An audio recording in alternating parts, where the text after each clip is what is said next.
Heureux de vous accueillir, soyez bienvenus pour ce numéro spécial de Kiosque. Nous ne sommes pas à l'évidence dans l'habituel studio de TV5 Monde à Paris.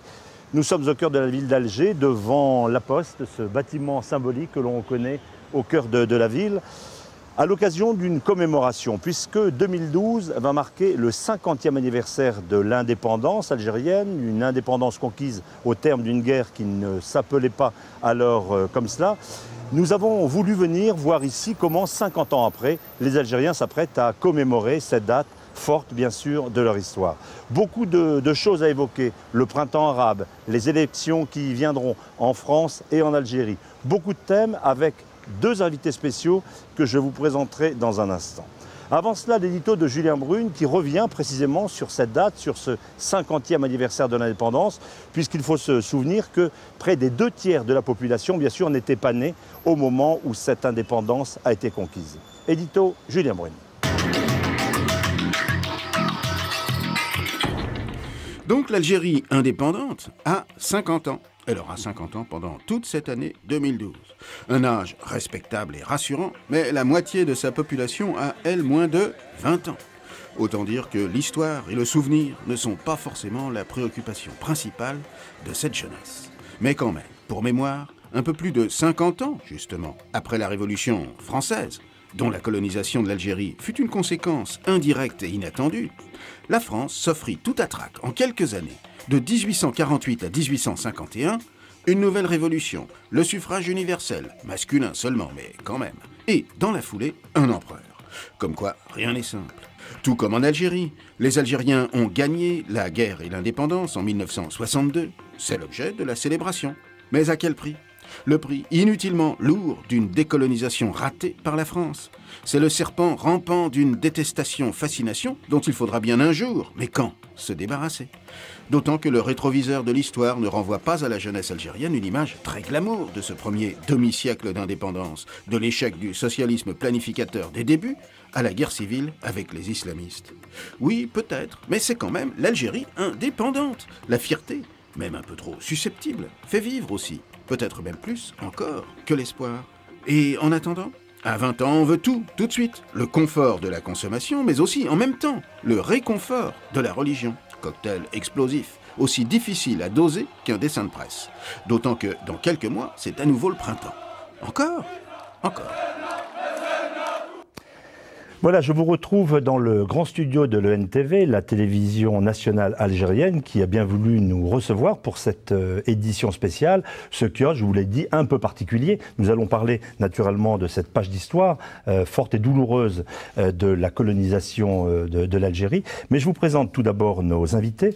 Jean Plantu, dessinateur référent du Monde, et puis Ali Dilem, dessinateur historique du quotidien Liberté, le quotidien d'Alger. Et si vous êtes là tous les deux, pour l'instant nous n'avons pas encore d'autres invités, c'est parce que dans le cadre de cette année, eh bien, vous faites en quelque sorte un échange. Alors je ne sais pas si c'est le Monde et Liberté qui échangent leurs dessinateurs, ou vous qui avez, d'une certaine façon, échangé vos journaux. Jeunesse de cette histoire, puisque vous allez dessiner pendant une semaine à la une de Liberté. J'ai déjà commencé. Vous avez commencé. On va voir la une d'ailleurs. On va voir la une. Vous n'auriez pas aimé peut-être que l'on dise ou qu'on l'écrive à un autre moment.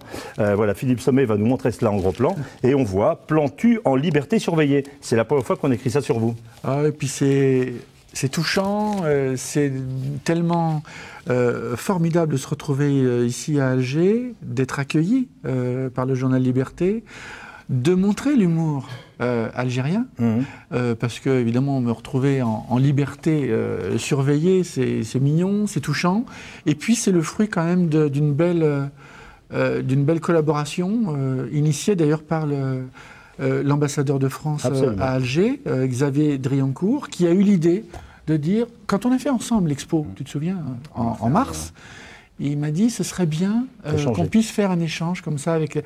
Donc, Dilem, il a déjà commencé, il a fait la une du Monde. On va voir ça. Et moi, je travaille à Liberté tous les après-midi. Alors, il y a même un dessin de synthèse, en quelque sorte, que l'on va également voir. L'Algérie ou l'Algérienne avec la souris si typique du Monde. Et puis, ces baisers, cet amour entre les deux. On va voir que c'est beaucoup plus complexe que ça. On l'a d'ailleurs vu dans l'édito de Julien Brune. Se retrouver à la une du Monde, Dilem, c'est bien, c'est pas banal. Non, c'est déjà énorme comme référence. Mais en plus, pour un Algérien qui, pour une fois à travers ses dessins, va donner son avis en France à des Français avec son propre regard, son propre vécu, sa propre culture, ses propres émus, s'exprimer sur un quotidien en fait qui n'est pas le sien, ce qui confirme une idée que j'avais depuis longtemps, c'est qu'un dessin est vraiment soluble dans toutes les actualités et dans toutes les cultures. Alors, on regarde quelques-uns de ces dessins. Les deux premiers, par exemple. Le dessin de Plantu dans Liberté, que l'on va retrouver ici et dans un instant en gros plan.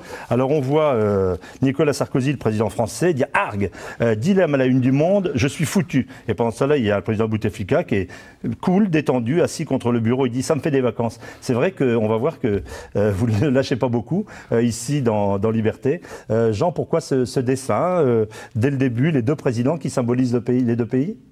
Oui, parce que je trouvais que... J'ai fait un dessin que j'aurais pas osé faire dans Le Monde, parce que ici, je dirais que les choses sont beaucoup plus décontractées, et c'est en ça qu'on pourrait faire une sorte de pédagogie sur cet amour qui existe, cette passion qui existe entre la France et l'Algérie.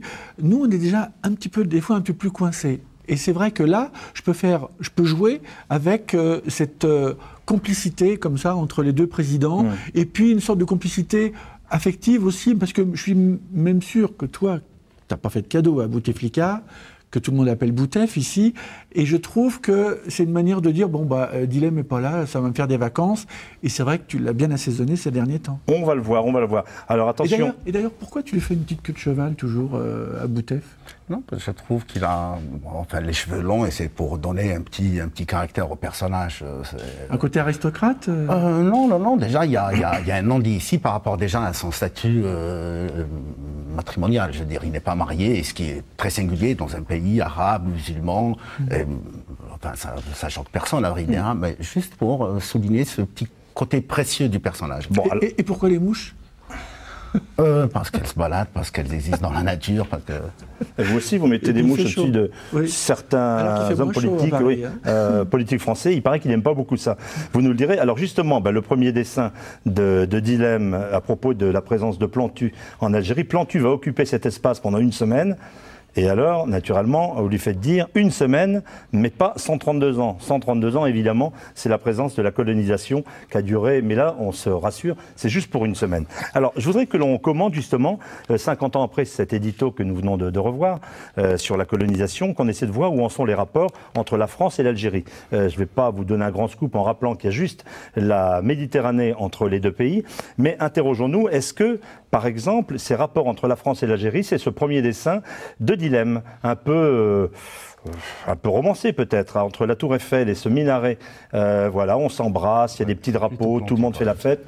C'est ça que vous voulez montrer? C'est Plantu? C'est-à-dire qu'à la fois, il y a quand même aussi un petit frein, parce qu'à la fois, il y a une belle entente, et puis des deux côtés, en bas du dessin, il y a quand même il y a un petit barbu et puis un petit crâne rasé qui ne sont pas très emballés par ce rapprochement. La passion, elle existe. Et même, c'est marrant, parce que quand on tend un micro à quelqu'un en Algérie ou en France sur les rapports entre la France et l'Algérie, il va dire quelque chose des fois un petit peu rapide et pas forcément gentil dans les 30 premières secondes. Et puis quand on mange un couscous et qu'on commence à parler un peu plus, finalement les gens ils disent leurs cris d'amour et d'attente de l'autre au-dessus de la Méditerranée. C'est pour ça que nous, avec nos petits crayons, on essaye de faire pas mal de rencontres dans toute la Méditerranée pour montrer à quel point on n'est pas si loin les uns des autres. Alors, est-ce que c'est pas plutôt ce deuxième dessin qui pourrait montrer les rapports complexes entre la France et l'Algérie 50 ans après, deux mains qui se tendent de part et d'autre de la Méditerranée, et manque de chance, quoi. On peut pas se serrer la main. Vous seriez d'accord avec ce dessin-là? Vous qui vivez un peu des deux côtés, d'ailleurs dans le monde entier. Même sur l'intitulé, je veux dire que les rapports complexes entre la France et l'Algérie, franchement, au niveau des peuples, au niveau de la société française et algérienne, on le sent pas. L'hostilité algérienne à l'égard des Français, je l'ai jamais senti.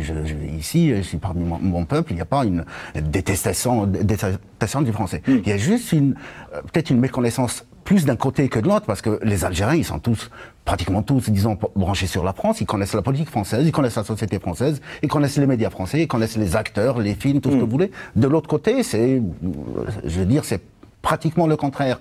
Et si cette échange ou même cette célébration dans un cadre plus général pourrait servir juste à dire qu'il n'y a pas des racistes d'un côté, des envahisseurs potentiels de l'autre, ça serait déjà un énorme pas. C'est ce que je voulais faire découvrir d'ailleurs à mes amis qui sont là aujourd'hui. Alors, un dessin à nouveau assez idyllique pour commencer cette émission. Toujours de Plantu, regardez à propos de ce 50e anniversaire, on voit le président Sarkozy là, qui fait tous les efforts pour essayer de raccommoder les deux drapeaux, parce que c'est quand même un peu compliqué au niveau politique et protocolaire pour se parler d'État à État. Alors que c'est pas si... c'est marrant parce que tout ce qui est compliqué ne l'est pas forcément. Parce qu'il y a un vrai désir d'entente. Et je trouve que le président Sarkozy, il essaye de faire le travail. D'ailleurs, je me souviens de la visite de Chirac quand il était venu il était très populaire, en Algérie. Mais c'était plus qu'un hommage. Il y avait eu un orgasme collectif. C'est incroyable. Je ne sais pas si je reprendrai la formule. Je ne sais pas si je la reprendrai. Alors, à la une du Monde, un dessin qui a un peu plus de 10 ans. Au moment où un ancien officier supérieur français, le général Ozares, reconnaissait qu'il y avait eu la torture et des crimes en Algérie. Et ça nous renvoie à ce dessin qui avait fait la une du Monde. C'est aussi ça, les rapports entre les deux pays, Ali. Est-ce que c'est un élément qui fait aussi partie de la mémoire, de la réalité des Algériens? Ah oui, mais le passif, on y tient compte. C'est-à-dire que, étant dessinateur dans mon journal, j'ai jamais raté, par exemple, une célébration soit d'un 5 juillet, qui est la date de l'indépendance, soit du 1er novembre, date du déclenchement de la révolution algérienne. Il y a toujours ce petit référent par rapport à la présence algérienne, à la présence française plutôt en Algérie. Et présente y compris dans la société, 50 ans dans la vie d'une nation, dans la vie de deux peuples, de deux pays, c'est rien du tout. C'est présent, c'est encore plus présent aujourd'hui. Qu'est-ce que l'Algérie va célébrer, commémorer cette année?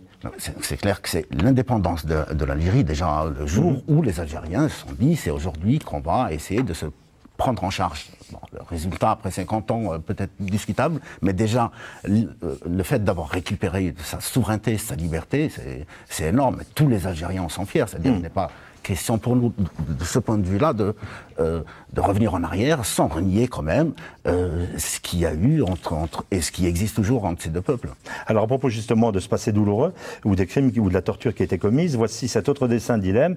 Les Français ne seront pas poursuivis pour leurs crimes en Algérie. Et on voit un Algérien, peut-être le président Bouteflika, dire « Oui, la France a refusé de revenir pour la reconstitution ».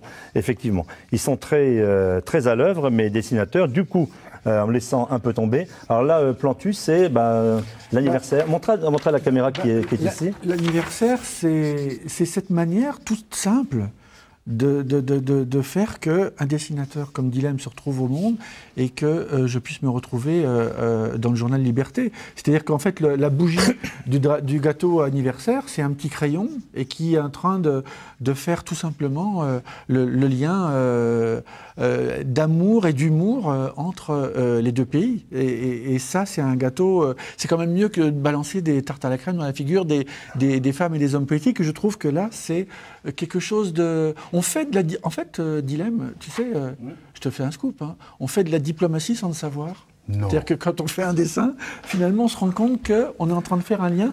D'ailleurs, quand on a fait l'exposition à Oran, Constantine et Alger il n'y a pas très longtemps, et bien à chaque fois, on racontait notre désir. On dit désir de France, désir d'Algérie, et à la fois on arrivait à faire passer des choses. D'ailleurs, même le public algérien avait posé 1000 questions que des fois j'entends pas forcément en Europe. Vous voyez.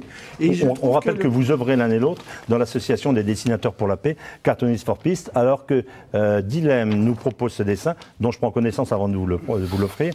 Échange de dessinateurs entre la France et l'Algérie. Prochaine étape, ah oui, c'est pas mal, c'est une possibilité. Alors, sous la plume de Dilem, prochaine étape, on échange les présidents. Écoutez, on va le suggérer, hein, il n'est pas sûr que ça marche complètement. D'ailleurs, tu as fait un dessin il n'y a pas très longtemps où Sarko invite Boutef en visite officielle, et puis Sarko, il regarde, il dit « mince, il a accepté ». Bon, alors on va revenir naturellement sur ce qui s'est passé au cours des derniers mois, notamment dans cette région du monde, dans ce qu'on a appelé le printemps arabe, avec quelques dessins. Il y a notamment eu le fait que Alger et l'Algérie aient lâché à un moment la Libye. Alors ça nous vaut ce dessin de Dilem, regardez, en décidant de normaliser ses relations avec le Conseil national de transition, Alger ne reconnaît plus Kadhafi. Et il y a Bouteflika qui dit effectivement avec le petit nœud dans les cheveux. Jamais vu ce type. Ça a été un élément important, ça, le lâchage en quelque sorte de Kadhafi. Ah oui, non, mais c'est un élément aussi de la diplomatie algérienne. On ne s'est jamais trop mouillé. Bouteflika étant ministre des Affaires étrangères de l'Algérie indépendante, le premier ministre des Affaires étrangères, il connaît un petit peu les arcanes de la diplomatie internationale. Il n'a jamais voulu se mouiller, y compris quand le péril était aux portes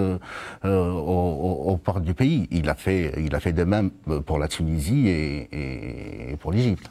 Alors, j'en profite pour dire que je suis toujours étonné de voir ce que Dilem publie dans son journal, Liberté, parce qu'il tape sur tout ce qu'il veut. Ah bon? Oui. D'ailleurs, t'en as combien de procès J'en avais au dernier décompte, ça remontait il y a 4 ans, quelques 58 en tout. Bon. 58 procès en cours. Ouais. 58 procès depuis que j'ai commencé de... Et il continue. Et la dernière fois, tu as été menacé par les barbus, c'était en 2004 quand il demandait à ce que tu sois égorgé, c'était par rapport à un dessin qui n'était pas très sympathique. Mais... Il fait des dessins contre Boutef, on va voir ça, fait des dessins contre les barbus, il fait des dessins contre l'armée. Il continue, il fait ce qu'il veut. Et d'ailleurs, je le dis parce que c'est incroyable. Outoudert va venir nous rejoindre dans un instant, le patron de Liberté. Quand je fais les dessins, il me dit, c'est pas la peine de me les montrer, tu les passes et on les publie. J'ai pas l'habitude. Il va nous répondre ça dans un instant. On ne sait pas à quel point, dans la Liberté, le journal, il y a un esprit d'ouverture qui fait que on peut se permettre énormément de choses dans la presse papier. C'était franchement le deal de départ. Si tu prends un dessinateur, tu le prends comme il est, c'est-à-dire que tu n'as pas la moitié d'une caricature, tu la prends entière. Alors, ce qui est bien avec la direction de Liberté aujourd'hui, c'est que le dessin d'emblée y passe, et si à discuter, on discutera après. Donc le principe de liberté presque absolu existe. Deux autres dessins. À propos de ce qui s'est passé cette fois en Égypte. Les Algériens passent beaucoup de temps devant la télévision pendant le Ramadan. Et donc ce téléspectateur, il nous dit, j'aime pas le nouveau feuilleton égyptien. Et c'est le procès de Moubarak, vous savez, cette image terrible, où il arrive sur une civière, derrière une grille, derrière une prison. C'est une image qui a peut-être été, pour le reste du monde, un premier désenchantement de ce printemps arabe. Ou l'un d'entre eux, en tout cas. La façon dont ce procès s'organisait. C'est ce qu'on a raconté dans un livre qu'on a fait ensemble, qui s'appelle Dégage, et on l'a publié avec tous les dessinateurs du monde arabe, et même avec, justement, grâce à l'association Cartooning for Peace, on a réuni des dessinateurs chrétiens, juifs, musulmans, on a même des Israéliens qui ont participé au bouquin, et au début, je cite Dilem, qui dès janvier, il y a 1 an, m'a dit, je te laisse le dire mieux que moi, ce qui allait se passer après ce qu'on a appelé le printemps arabe. Non, sur le principe, c'est clair qu'un pays, un peuple, qui plus est, qui aspire à la liberté, c'est quelque chose d'absolument magnifique, sauf que le péril islamiste était présent. Il se voyait quand je regardais ce qui se passait en Égypte, c'est-à-dire avant chaque manifestation, tu as toute la place qui se mettait à prier. C'est pas quand le fait qu'il y ait des croyants, des non-croyants, mais je dis qu'il y a quelque chose d'assez logique dans un pays où il y a 100% de musulmans, comme c'est le cas en Algérie, c'est 99% des Algériens sont musulmans, de créer un parti islamiste, c'est-à-dire ceux qui ne sont pas adhérents, ceux qui n'ont pas, pour être musulmans aujourd'hui, pour avoir sa carte du parti ou quoi. C'est-à-dire que ceux qui n'adhèrent pas à ce parti ne sont pas forcément contre la religion musulmane. On regarde cet autre dessin, puisque on va d'ailleurs l'évoquer, ce fameux printemps arabe en Algérie. Vent de révolte en Algérie il y a quelques mois. Et alors ça nous renvoie à une autre page d'actualité, c'était l'Irak, où la statue de Saddam Hussein, vous vous en souvenez, avait été déboulonnée par un char d'ailleurs de l'armée américaine. Ici, il y a le manifestant qui tire, mais hop, manque de chance, ce sont ses jambes à lui qui cèdent. Donc Bouteflika Forever, c'est parce qu'il est indéboulonnable ? Ah oui, franchement, déjà qu'il en est à son 3e mandat, alors que la constitution d'avant, c'est-à-dire avant qu'il la change, ne stipulait que 2 mandats pour chaque président, c'est vrai que ça a quelque chose quand même d'assez...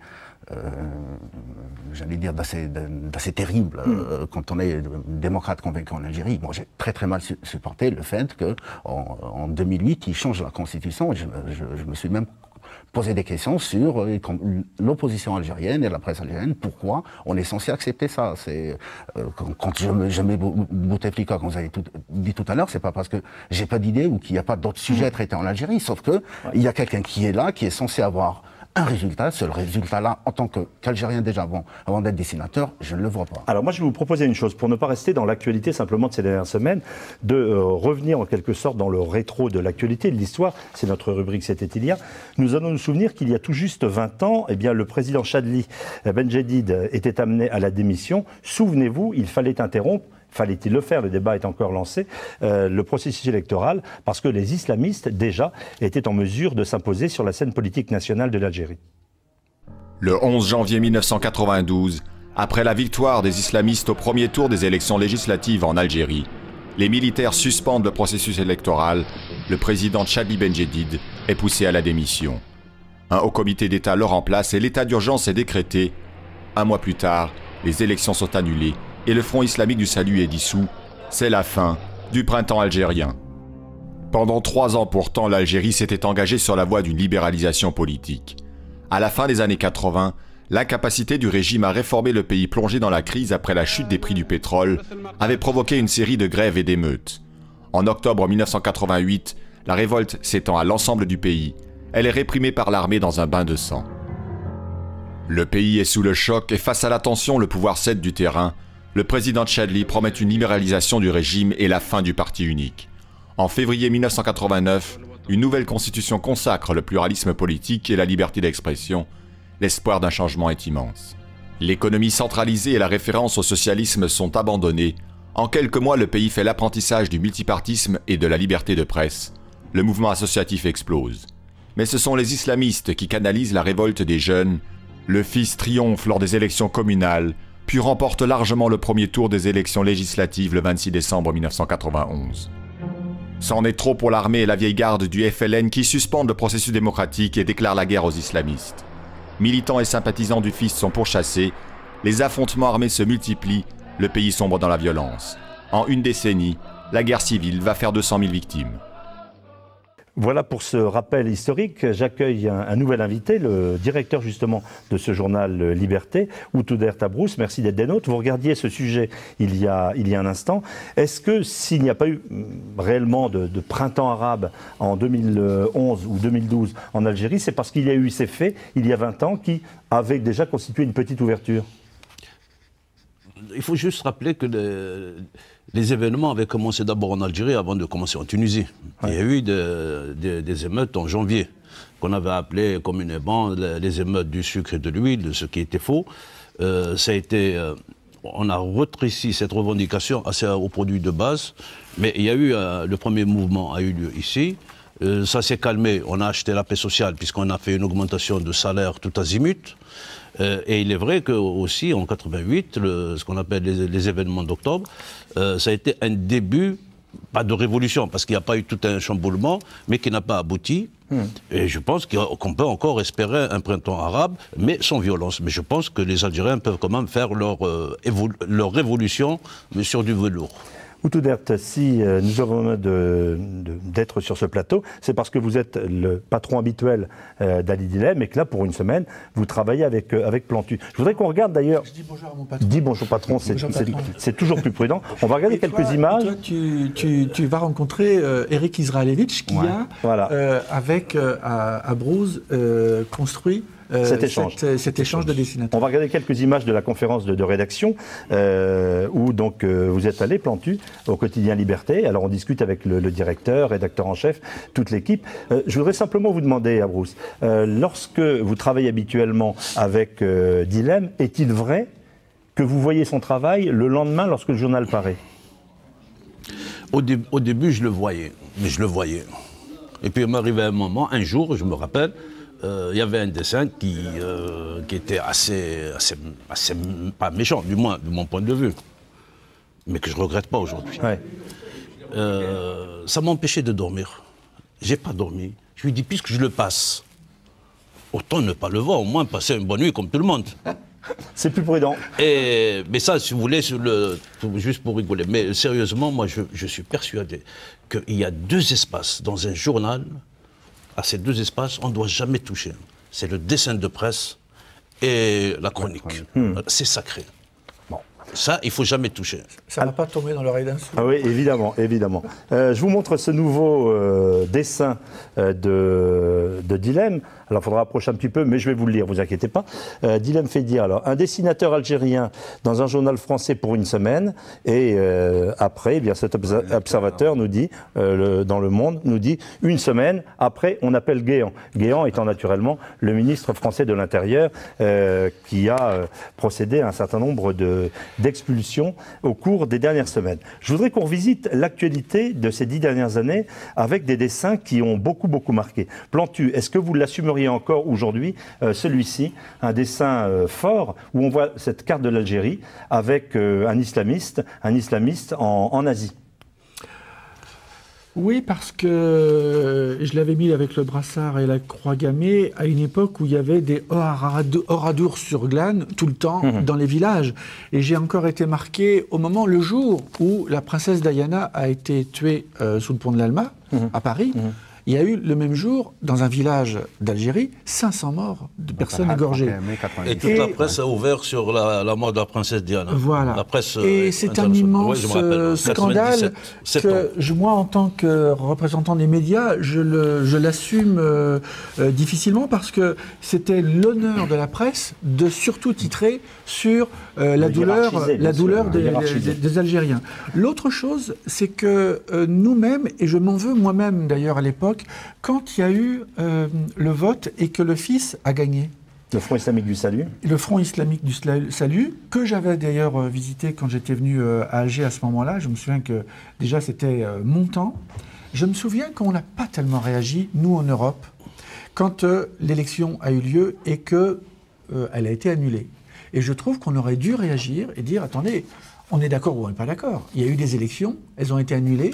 Et je trouve que nous, alors je ne me permettrai pas de dire ce que vous, Algériens, vous aviez à faire, mais nous, en tant qu'Européens, on aurait dû dire des choses. Et on ne l'a pas fait.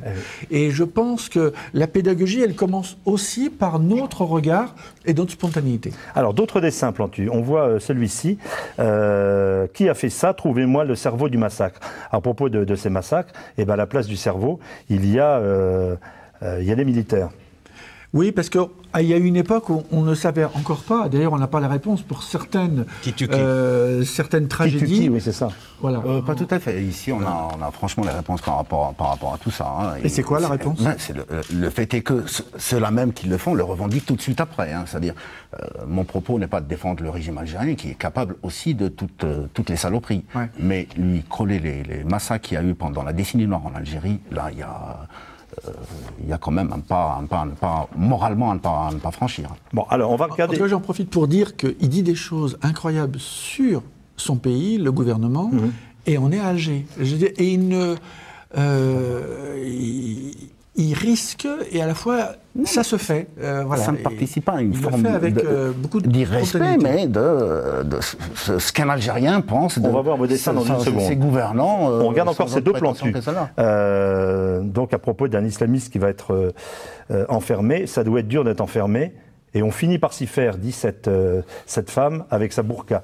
Et effectivement, le printemps arabe n'a pas changé grand-chose dans la place des femmes, dans la scène politique et peut-être dans la société. C'est ce que tu m'as dit dès janvier. Tu verras, il y aura les islamistes depuis Marrakech jusqu'à...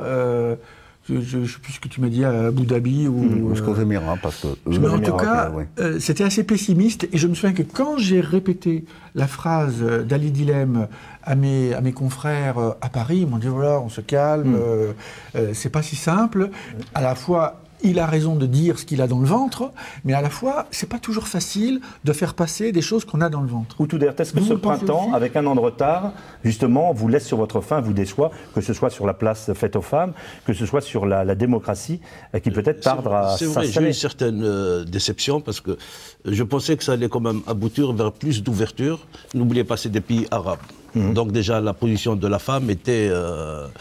En Tunisie, elle était réelle, cette place. Je parle de la Tunisie, elle est à part, mais je parle des autres pays. Et là, on voit que maintenant, c'est les islamistes qui sont majoritaires. Donc, je ne pense pas qu'ils vont encore libérer la femme. Et pour la Tunisie, on a vu que immédiatement, avant le gouvernement Ghannouchi, il y a eu déjà des manifestations au niveau de l'université parce qu'une femme, déjà, comme on voulait aller avec une burqa à l'université. Et ça a commencé et ça va encore continuer. Jean, peut-être y a-t-il un mot à dire justement sur un dessin qui va vous valoir une rencontre avec le président tunisien dans très peu de temps, dans quelques jours. Oui, parce que j'ai la grande chance dans mon journal Au Monde, maintenant j'ai 2 journaux, Liberté et Le Monde, la chance de pouvoir dire des choses qui sont un peu différentes de la ligne éditoriale du Monde. Et là, j'avais fait, comme il y a eu des pressions quand même auprès des femmes, des salafistes dans le sud tunisien à l'université, je fais en 2 images, Tunisie d'hier et Tunisie d'aujourd'hui. Hier avec Ben Ali, tu as été vu avec un journaliste, et dans la 2e image, la petite jeune fille, le petit barbu, il dit, tu as été vu avec un verre de bière. Eh bien, rien que ce dessin, j'en ai fait d'autres, m'a valu une réaction du président tunisien. Que vous avez rencontré. Marzouki, que je vais rencontrer à la résidence présidentielle le mois prochain, en février. Pourquoi ? Parce qu'en fait, le dessin, il arrive à dire des choses que des fois l'écrit n'est pas capable de faire. Et donc, ça choque. Et en fait, on fait des ponts, et c'est comme ça qu'on va se retrouver à discuter et à échanger. Et puis moi, je repartirai de Tunisie après, avec peut-être un autre regard. Toujours est-il qu'il aura compris qu'on est là pour faire des dessins, pour secouer les choses. Parce que si on ne fait pas les dessins, on n'arrive pas à avancer. Je me souviens d'un dessin que vous aviez fait, que nous avions passé dans Kiosque. Il faut dire rappeler que vous faites partie de l'équipe de Kiosque depuis plus de 10 ans, où on voyait, dans le cadre de ce printemps algérien, printemps de jasmin, comme on l'a aussi appelé, donc un islamiste dont la barbe était faite en jasmin, comme s'il y avait eu vol de cette révolution-là. Vous le referiez aujourd'hui ? Plaisir, même je mettrais même plus de jasmin dans sa barbe, parce que d'après ce qu'on a connu en Algérie, c'est que tout se joue dans les premières années de cette libération-là. Ce qu'on a connu en 88, on a profité d'une petite brèche, et mes premiers dessins étaient tout de suite, c'est-à-dire c'était un petit peu dans le mouvement de libération de la rue. On s'est accaparé cette parole qu'on n'a pas quittée depuis. D'ailleurs, on voit ce qui reste de 88 en Algérie, à part la presse, il faut dire, la presse écrite bien sûr, pas grand-chose dans ce pays. Et tant mieux d'ailleurs si Marzouki aujourd'hui intègre le fait que tout, par rapport aux libertés, tout doit se jouer maintenant. Apparemment, c'est ce que les islamistes tunisiens ont compris. Alors, on va regarder quelques dessins à propos de la façon dont justement le président algérien est reproduit dans vos dessins. Il y a Plantu ici qui filme un discours fictif donc du président Bouteflika. On voit dire que le caméraman a un peu une tête de militaire. Bon, chères Algériennes, chers Algériens, chers Kabyles, chers militaires. C'est comme ça que vous voyez le régime, l'un et l'autre ? Les militaires, ils sont quand même assez présents. Et puis, c'est vrai que le président Bouteflika, il est quand même assez sympa à dessiner parce qu'il a toujours les cheveux, je sais pas, il commence de derrière l'oreille, et puis il file de l'autre côté. Et puis, il y a toujours une petite bouclette derrière. Alors, 3 dessins également, là, sous la plume de Dilemme. On rappelle donc 58 procès au compteur, mais... c'est-à-dire qu'on a évacué, il y a beaucoup de procès qui ont été évacués parce qu'il y a eu une grâce présidentielle. Formidable. Quand il a été réélu, donc il a gracié tous les procès pour délit de presse. Il était jugé. Voilà. Alors, on regarde justement 3 de ces dessins. Boutef défend son bilan. Il est excellent, d'après mon médecin. Bon, déjà, petite pique sur l'âge ou l'état de santé du président. Je trouve inconcevable quand même qu'on n'ose pas traiter, qu'on n'ait pas le droit de traiter de la santé de quelqu'un qui décide de tout dans un pays. C'est quand même pas normal. D'ailleurs, c'est vrai que... les tabous, nous, la santé, c'est un petit peu un tabou. Des fois, on n'ose pas trop. Déjà, quand Mitterrand était malade, j'osais pas trop faire un président malade. Mais toi, tu as des tabous. Justement, j'ai appris que dans Liberté, il y a un tabou que tu observes. Que pour l'affaire DSK, par exemple, j'ai pu dessiner des trucs incroyables, évidemment. Des zizi, par exemple. Strauss-Kahn, évidemment, c'est assez facile à dessiner. Mais toi, je sais qu'un zizi, tu te l'interdis. Oui, parce que tu penses peux à ta le suggérer, famille. non, parce que je sais que ça choque pour pas grand-chose. Je peux te le faire là, sans problème. C'est pas la peine, on croit sur parole, ça va aller. Qui passe dans un journal et que les gens payent pour ça, je suis pas obligé non plus de gêner un petit peu tout le monde. Je sais qu'il y a beaucoup d'Algériens qui n'oseraient pas le prendre. Non, parce que c'est un journal aussi qui rentre dans la famille, donc il est lu par tout le monde. Mais je comprends. C'est pour ça que je milite beaucoup pour dire qu'un dessinateur doit aussi avoir intégré les tabous qu'il faut... Donc tu vois, observer Philippe, j'ai pas besoin de voir leurs dessins, ils se censurent eux-mêmes. C'est ça le plus beau. Ah bah, vous allez voir, cher Autodert, la censure de Dilem est très relative. Le bilan de Bouteflika, justement, écrit-il, que du positif. Il y a plus de chômage, plus de misère, plus de précarité, plus de pauvreté, etc. Et puis, cette autre, on ne va pas en accumuler, cet autre dessin, Boutef s'attaque à la corruption. Je commence par les dessous de table et il cloue des planches pour que la corruption, mal endémique, puisse être vaincue. Vous avez des réactions, vous avez des coups de fil, vous vous faites engueuler de temps en temps pour ces dessins? Non, depuis longtemps, pas du tout. Avant, oui. Avant, oui, mais maintenant, ça y est. Ils se sont faits. Il fait partie maintenant, ça y est. Il est là. Est-ce que ces dessins ont ouvert un espace de liberté? Les dessins de Dilem?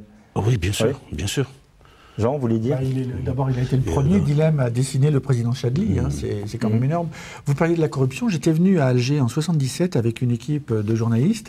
Et il y avait une rédactrice en chef qui me disait, dans les rues d'Alger, alors ça appartient à Moubedienne, ça, c'est complètement corrompu, c'est une mafia qui organise tout ça. Je dis, mais pourquoi tu le racontes pas dans le journal en France? Il me dit, ah ben non, c'est socialiste, c'est les wilayas, tout se passe, c'est la gauche qui est au pouvoir. Je dis, bah oui, mais c'est là où je me suis rendu compte qu'on avait une responsabilité, parce qu'on aurait dû raconter plus tout ça à cette époque, dans les années 70, pour éviter peut-être ce qui s'est passé, les tragédies de 90. Quelques dessins encore. Journalisme en Algérie. Dis donc, imposture, ça prend un P ou deux, demande ce journaliste. Ça prend 2 ans ferme. On voit l'armée qui arrive. Et j'avais mis un petit hommage à mon petit camarade Dilem, parce que dans le journal en bas à gauche, il y a le dessin de Boutef fait par Dilem. Bouteflika n'aime pas la caricature. Qui m'a dessiné aussi moche? C'est pas un dessin, Monsieur le Président, c'est une photo. Il se lâche, hein? Non, ça c'était par rapport à un procès que j'ai eu, et c'est vrai qu'à un moment, parce que franchement, il faut dire comment ça se passe quand vous avez un procès. Vous êtes à 9 h au tribunal, et des fois, on vous traîne jusqu'à 5 h pour dire que c'est renvoyé à un autre jour. Avec Abro, justement, on a eu quand même des semaines avec 3 déplacements au tribunal. Alors, Bouteflika inaugure le salon du livre. Les ciseaux, c'est pour le ruban, dit un observateur, et non pas pour pratiquer la censure. Ok, on va encore regarder celui-là sur le même thème. Le gouvernement organise une journée d'études pour l'avenir de la presse écrite, et devinez qui va inaugurer cela. Espace de liberté peut-être le plus précieux actuellement dans la presse francophone, en tout cas algérienne. Même la presse arabophone, il y a de bons caricaturistes de presse. Ça aussi, il ne faut pas aussi qu'on fasse cette différenciation. C'est beaucoup plus une richesse qu'une confrontation. Il y a de bons dessinateurs de presse dans beaucoup de journaux. Celui d'El Khabad, il est bien, celui d'El Khabad, Ayoub est exceptionnel. Il y a une santé dans le dessin de presse en Algérie formidable. Ils sont les petits frères de Dilem, parce qu'on sent qu'il y a une émulation, mais c'est génial. Ils disent, il y a enfin je veux dire que nous, caricaturistes français, on devrait venir plus souvent en Algérie pour savoir comment ils arrivent à faire rebondir les choses avec beaucoup d'humour. Pendant les tragédies de la guerre civile, tu t'es permis de faire des dessins que moi, jamais j'aurais osé faire à la une du Monde. Et vous dites que c'est parce qu'il est algérien, donc c'est évidemment talentueux, algérien. Et puis il y a une folie dans sa tête, et dans la folie des Algériens aussi, qui permet de dire des choses que nous, on a nos tabous, nous en France, on s'interdit des choses que vous interdisez pas. Oui, mais le dessin de presse, on a remarqué, il prend une bonne place dans la presse algérienne. Ça veut dire même là où on le met, c'est par exemple, moi, beaucoup me disent, quand ils ont le journal, ils commencent toujours par la dernière page. Par la dernière page, bien sûr. Attendez, tout ça n'est pas né avec Dilem non plus. Il y avait des dessinateurs avant, certes, qui ne faisaient pas trop de politique, parce que c'était pas... Ils étaient à l'intérieur. Des Slim, des Haroun, des Mas, c'est des gens qui ont quand même, qui m'ont beaucoup inspiré. Alors je vais peut-être souffler une idée à Plantu, qui habituellement n'a pas besoin de conseils, surtout des miens.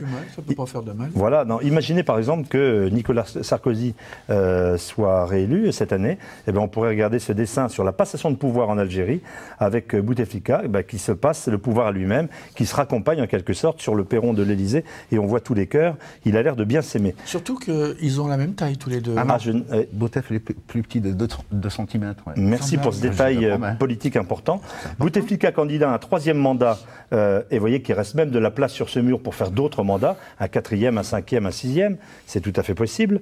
Et puis on va continuer sur ce thème rapidement. Bouteflika a gardé les mêmes ministres, c'est normal, ils n'ont pas encore beaucoup servi, vous êtes dur pour le gouvernement. Il y avait ce dessin que vous aviez fait pour Kiosque également. Beaucoup d'affiches géantes sur les immeubles au moment de la dernière élection. On appelle ça une élection de façade, aviez-vous écrit. Et puis là, on va retrouver Plantu en train de revisiter justement le président Bouteflika en Warhol. Vous le Warholisez. Bouteflika pour Eva. C'est quoi ce très beau tableau? Il y avait une exposition Warhol à l'époque. Ah ouais, donc c'était trop tentant. Du coup, je me suis dit, tiens, comme il est toujours là, présent, la couleur change, mais le Warhol reste. Ouais, puis encore, on va en terminer par là. Je vais me représenter devant les électeurs pour être encore président, dit Bouteflika, assis sur les genoux d'un général. Et le général lui dit « Ah, parce que tu crois que tu es président ?» Puis on voit qu'il y a un petit islamiste qui est juste caché derrière, peut-être en embuscade ou en attente. Pourquoi ça? Il n'a pas le pouvoir, le président? De plus en plus maintenant, et c'est vrai que le duel entre les militaires et Bouteflika et la présidence de la République a beaucoup marqué les premières années du règne de Bouteflika. Mais là, quelques 13 ans après, quand même, il s'est fait sa petite place. Il a su mettre certains généraux très influents à la retraite depuis. Maintenant, il deal un peu, certes, avec le généralissime Taufik. D'ailleurs, attention, on va couper l'émission là. Que tu as dessiné? Taufik, oui, bien sûr, que j'ai dessiné à plusieurs reprises. Tout le monde sait que c'est un peu lui qui a le regard bienveillant, qui est même des fois au-dessus du président en Algérie. Alors Jean, on vient de voir la façon dont Dilem ou des dessinateurs algériens représentent le président Bouteflika. Vous n'en faites pas autant avec les différents présidents français? Parce que nous, on a une caricature à la tête de l'État. Et donc, du coup, je fais un portrait. C'est-à-dire que quand je fais Sarko, j'ai pas besoin de changer les choses. Même de dos, c'est une caricature. Donc, il est sympa à dessiner quand même. D'ailleurs, si on l'a plu après 2012, comme citoyen, je serais peut-être un peu content. Mais comme caricaturiste, vraiment, je vais perdre quelqu'un. D'ailleurs, je dois certainement beaucoup d'argent en copyright, parce que s'il n'était pas là, je ne pourrais pas faire tous ces dessins-là. Bon, et lui, il réagit? Il râle? Il a râlé beaucoup, il râle presque plus, mais à la fois, il a beaucoup téléphoné, beaucoup envoyé de courrier, et puis à la fois, c'est marrant parce qu'on parle, il y a une mouche qui vient de passer, c'est drôle. Et je trouve que après tout, il a le droit. Je veux dire que moi, je ne fais pas de cadeaux dans les dessins, il râle, c'est pas un problème. Je veux dire, toujours est-il que j'ai la chance. Aussi, il n'y a pas que à Liberté que j'ai la chance d'avoir un directeur qui me protège. Au Monde, j'ai toujours eu des rédacteurs en chef et des directeurs qui m'ont toujours protégé, du genre « Oui, bah, c'est notre dessinateur, au revoir, monsieur le... » Il vous protège, mais il regarde avant parution, à la différence de ce que fait... Oui, d'ailleurs, il y avait un moment, j'avais fait des mouches pas mal autour de Sarkozy, et il avait tellement râlé on s'était mis d'accord, bon, pas plus de 3 mouches. Et une fois, j'en ai mis 15, et le rédacteur en chef me dit « Attends, on avait dit 3, qu'est-ce que tu fais ?» Alors, on revient donc à cette émission spéciale autour du début du 50e anniversaire de l'indépendance de l'Algérie. Vous en attendez quoi au tout d'air de cette année? Vous attendez des manifestations? Parce qu'on ne sait pas encore exactement ce qui va se passer. Vous attendez une mobilisation, un travail de mémoire? Vous attendez quelque chose de la France? Vous attendez quoi? Non, du côté algérien, officiellement, il y a une commission nationale pour la célébration du... il serait temps, on est quand même en janvier. Hein. Non, la réunion, je sais qu'il y a des réunions, la commission a commencé à travailler, donc ça... mais maintenant, qu'est-ce qu'il y a dedans? On n'a pas encore le détail. Mais ce que je souhaite, c'est que cette fête soit aussi la fête du peuple. Ça veut dire qu'il faudrait faire participer la population à ces 50 ans d'indépendance, qui est quand même une libération, une guerre d'indépendance qui a dépassé les frontières. Et le cinquantenaire devait être célébré, mais par le peuple. Ça veut dire qu'il ne faut pas décider d'actions officielles où on organise avec du protocole. Là, il faudrait qu'il y ait la liesse partout. Liberté à sa façon. On a commencé, puisqu'on coïncide avec le 20e anniversaire du journal, on a commencé à célébrer aussi. C'est ça l'indépendance, c'est de recevoir Jean et de permettre à mon ami Ali d'aller aussi au monde. Ça, alors votre ami Ali qui vient de me tendre ce dessin, une mouche au-dessus de Plantu. Lui, il en est sûr, elle est envoyée par Sarko. Je ne sais pas si tel est le cas, je vais vous le donner. On revient à ce 50e anniversaire des rapports avec la France. Est-ce qu'il y a dans vos dessins des thèmes, des sujets tabous, notamment autour de cette guerre d'Algérie? C'est clair que pas le tabou des tabous, mais celui que je traite pas souvent, j'ai dû faire 2-3 dessins en 20 ans d'exercice. C'est le problème des harkis. Déjà parce que je ne le maîtrise pas, c'est pas un truc qui me concerne directement, qui concerne ma génération.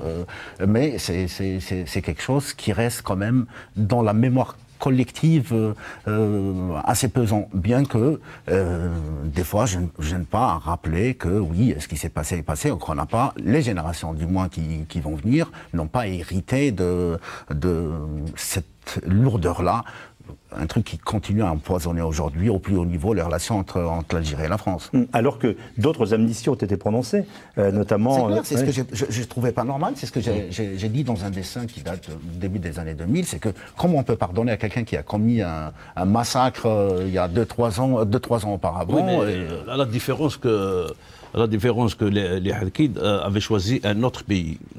Ils avaient choisi un autre pays. Mais ceux qu'on a amnistiés, si vous faites référence aux islamistes, quel que soit X, ils n'ont pas de pays de rechange. Ils sont ici, c'est des Algériens. Oui, mais vous avez du sang sur les mains.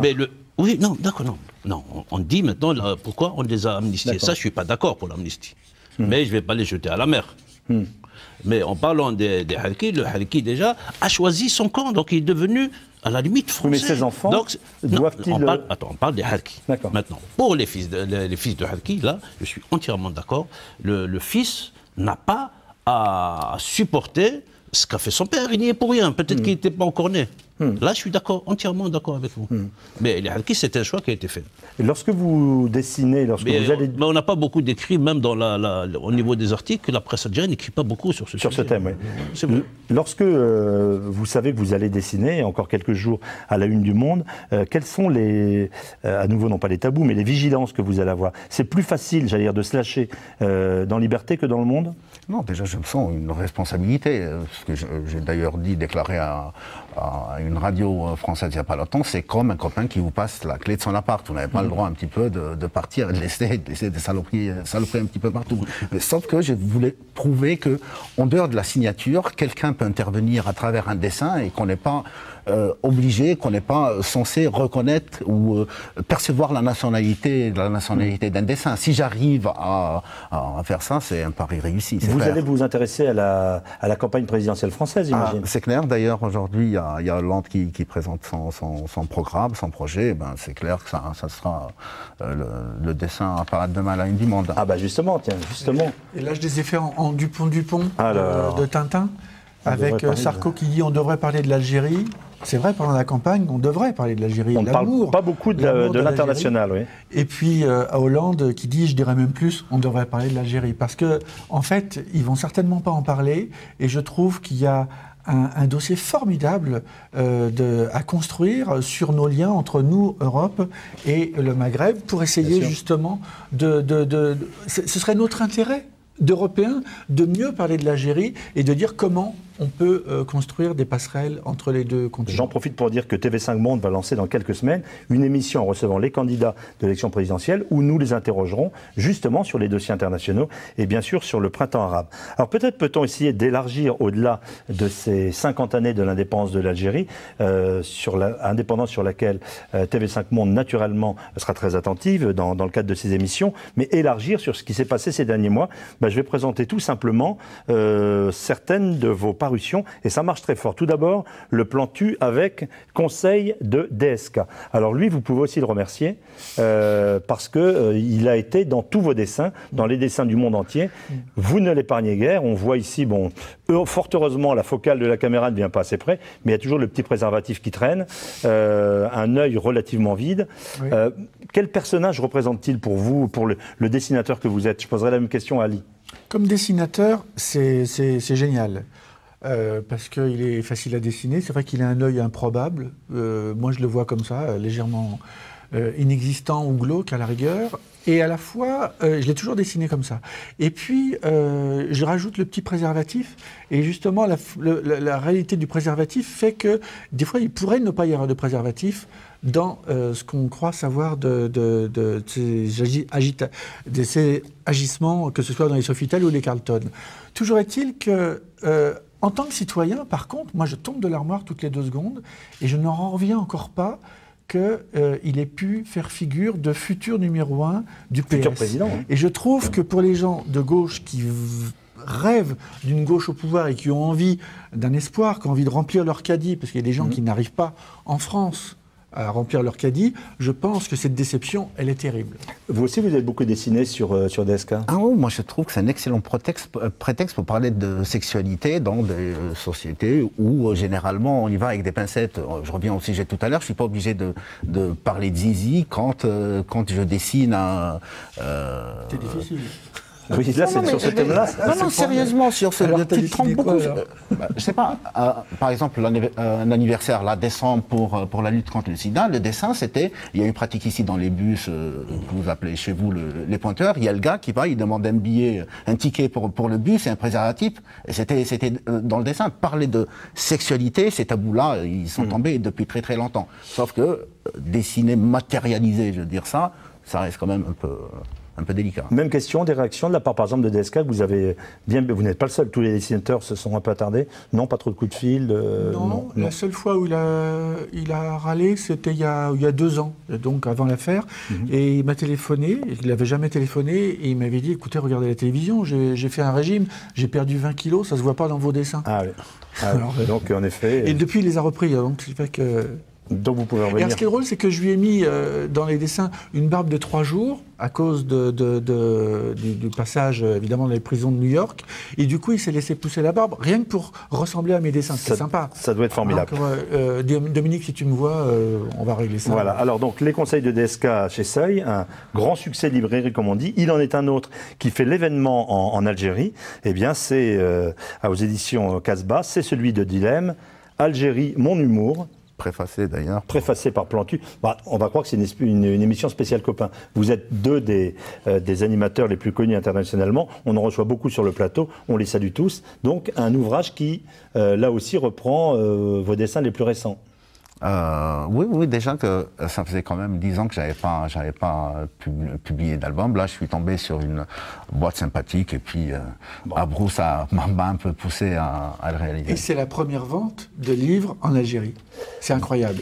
4 heures de queue pour les gens qui veulent se faire dédicacer le bouquin par Dilemme. 4 heures de queue. 4 heures, ouais. Formidable. Alors, on va remercier les téléspectateurs de cette émission pour la spéciale Algérie. Je voudrais remercier également la télévision algérienne qui nous reçoit aujourd'hui, l'ambassade de France qui nous a beaucoup aidé pour monter cette opération. Et puis, à Brousse, mon cher collègue, vous avez 2 signatures relativement capricieuses. La semaine va être dure ? 2 salaires à payer, mais... Ça, c'est avant. Ça, c'est une très bonne nouvelle. Le reste, ça va. Non, ça, il blaguait, j'en rassurais.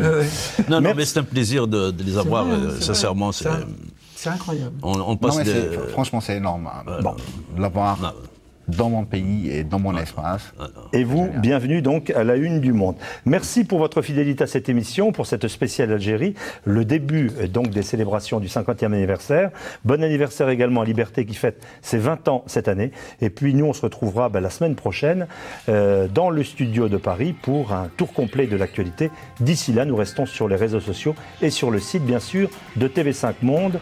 Excellente suite de programmes. Nous vous quittons depuis l'Algérie.